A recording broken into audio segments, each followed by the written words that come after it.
अभी तो केवल पटना आए हैं, अभी चंपारण जाना बाकी है।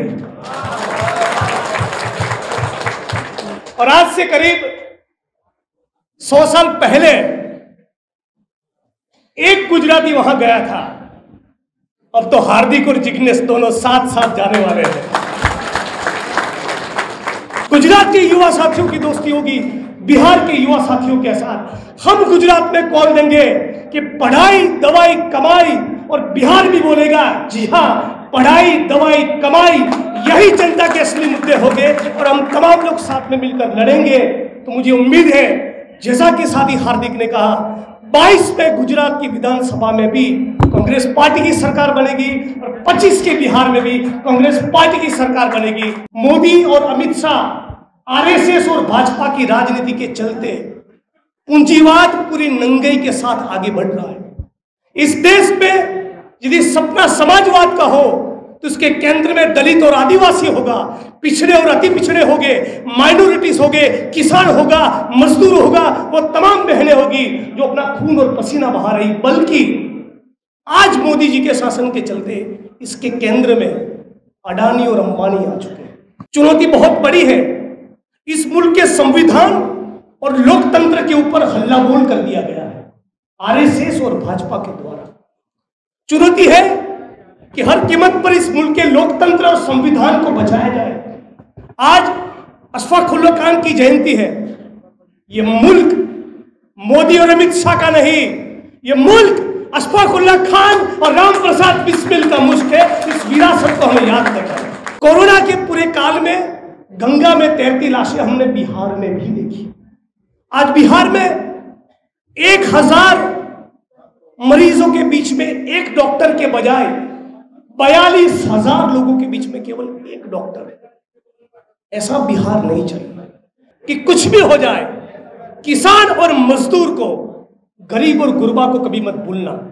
तो आज मैं बिहार के तमाम मजदूर साथियों को यह कहता हूं कि जब भी गुजरात में कभी भी हमारी जरूरत पड़े तो साथी हार्दिक पटेल और जिग्नेश मेवानी हमेशा तुम्हारे साथ खड़े रहे। भारत की वो तमाम जनता जो मेहनत करती है, पसीना बहाती है, उसमें से 12 करोड़ लोगों के रोजगार छीन गए। तो हम तमाम साथियों का यह कर्तव्य बनता है केवल चुनाव में नहीं हराना, चुनाव में हराने के साथ साथ राम प्रसाद बिस्मिल और अशफाक उल्लाह खान की धर्मनिरपेक्षता की जो विरासत थी, उस विरासत को भी आगे ले जाना है। रामास्वामी पेरियार, फुले और बाबा साहब अम्बेडकर की सामाजिक न्याय की जो लड़ाई थी, उस लड़ाई को भी आगे ले जाना है। कर्पूरी ठाकुर ने जो समाजवाद की बात की, कवि दिनकर जी ने, राष्ट्र कवि दिनकर जी ने जिस समाजवाद की कल्पना की, उस समाजवाद के सपने को भी आगे बढ़ाया। पार्टी के तमाम साथी, तमाम वरिष्ठ नेता, माफी चाहता हूं, मैं शायद यदि नाम से नहीं पहचानता हूं तो आने वाले दिनों में बहुत लंबा परिचय होने वाला है। तो इन तमाम साथी, सम्माननीय शकील अहमद साहब, भक्त चरण दास साहब, साथी हार्दिक कन्हैया और आप तमाम जो मंच पर मौजूद है, ऑडियंस में मौजूद है, इंटक से हो, महिला कांग्रेस से हो, एनएसयूआई से हो, यूथ कांग्रेस से हो, तमाम साथियों का, पत्रकार साथियों का, पुलिस कर्मियों का मैं तहे दिल से स्वागत करता हूं। साथियों, गुजरात और बिहार का नाता पुराना रहा है। अभी तो केवल पटना आए हैं, अभी चंपारण जाना बाकी है। और आज से करीब 100 साल पहले एक गुजराती वहां गया था। अब तो हार्दिक और जिग्नेश दोनों साथ साथ जाने वाले हैं। और मैं पूरी ईमानदारी के साथ, जेन्युइनली, सबसे पहले बिहार के उन तमाम मजदूर साथियों को सलाम करता हूं, क्योंकि आज गुजरात में जो भी सड़कें बनी हैं, जो इमारतें बनी हैं, जो मॉल बने हैं, मल्टीप्लेक्स बने हैं, जो ईंटों के भट्ठों में ईंटें बनी है, इसमें बिहार के मजदूरों का खून और पसीना। तो मैं जिस जन आंदोलन की राजनीति से चलकर आज पार्टी के साथ मेरा सरोकार बढ़ा है, उस जन आंदोलन की राजनीति ने हमको सिखाया है कि कुछ भी हो जाए, किसान और मजदूर को, गरीब और गुरबा को कभी मत भूलना। तो आज मैं बिहार के तमाम मजदूर साथियों को ये कहता हूं कि जब भी गुजरात में कभी भी हमारी जरूरत पड़े तो साथी हार्दिक पटेल और जिग्नेश मेवानी हमेशा तुम्हारे साथ खड़े रहे। आज साथियों, हम लोगों के सामने बहुत बड़ी चैलेंज है। बहुत अच्छा लगा आपकी एनर्जी को, आपके जोश को, आपके जज्बे को, आपके स्पिरिट को देखकर। यही वो जोश और जज्बा है जो हमारे सामने जो चुनौती है उसको हरा सकता है। चुनौती बहुत बड़ी है। इस मुल्क के संविधान और लोकतंत्र के ऊपर हल्ला बोल कर दिया गया है आरएसएस और भाजपा के द्वारा। चुनौती है कि हर कीमत पर इस मुल्क के लोकतंत्र और संविधान को बचाया जाए। आज अशफाक उल्लाह खान की जयंती है। ये मुल्क मोदी और अमित शाह का नहीं, ये मुल्क अशफाक उल्लाह खान और राम प्रसाद बिस्मिल का मुल्क है। इस विरासत को हमें याद करना है।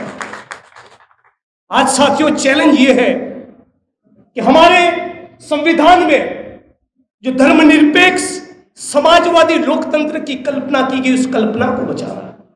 हम जब कहते हैं कि संविधान को बचाया जाए तो मतलब क्या है?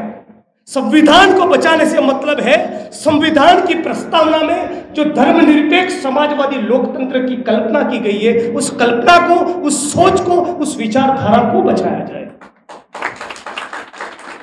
आज पहली बार शायद इतिहास में ऐसा हुआ, समाजवाद के बजाय मोदी और अमित शाह आरएसएस और भाजपा की राजनीति के चलते पूंजीवाद पूरी नंगाई के साथ आगे बढ़ रहा है।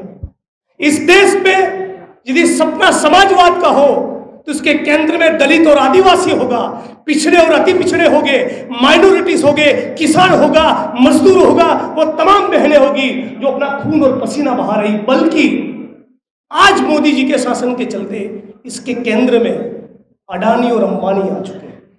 एक तरफ हजारों लाखों वो निर्माण मजदूर है जो अपने खून और पसीने से अहमदाबाद और पटना की सड़कों को चकाचक करते हैं, और दूसरी तरफ वो मुकेश अंबानी है जो एक आदमी 27 माल की बिल्डिंग में रहता है। ये जो गैर बराबरी है, ये जो असमानता है, इस असमानता को दूर करते करते हमें भाजपा को हराना। आज महंगाई और बेरोजगारी उसके चरम सीमा पर है। मैं भी कुछ पढ़ रहा था बिहार के बारे में, तो किसी ने बताया कोरोना में गंगा में तैरती लाशें हमने केवल यूपी में नहीं देखी, कोरोना के पूरे काल में गंगा में तैरती लाशें हमने बिहार में भी देखी। आज बिहार में 1000 मरीजों के बीच में एक डॉक्टर के बजाय 42,000 लोगों के बीच में केवल एक डॉक्टर है। ऐसा बिहार नहीं चाहिए। कांग्रेस पार्टी आपके साथ मिलकर, आपको पूछकर सच्चे लोकतांत्रिक तरीके से नए बिहार का सपना किस प्रकार का हो उसका एक ब्लूप्रिंट तैयार करेंगे। हम लोग भी आपके साथ मिलकर, साथी कन्हैया के साथ मिलकर नए गुजरात का सपना कैसा हो उसका एक ब्लूप्रिंट तैयार करेंगे, ताकि साथ में मिलकर नए भारत का सपना क्या हो उसका एक ब्लूप्रिंट तैयार। आज साथी, महंगाई उसकी उतनी चरम पर है कि लोगों को सचमुच 2 वक्त की रोटी के लिए बड़ी तकलीफ हो रही है। कोरोना के पीरियड में हम लोगों ने देखा कि 100 पूंजीपति जिनका मोदी जी के साथ बड़ा नजदीक का रिश्ता है, वो 100 पूंजीपतियों की इनकम कितनी हुई? उनकी जेबों में 14 लाख करोड़ रुपए जमा हुए। 14 लाख करोड़ केवल 100 लोग जो मोदी जी के साथ लंच और डिनर करते हैं, विदेशों में घूमते हैं। और दूसरी तरफ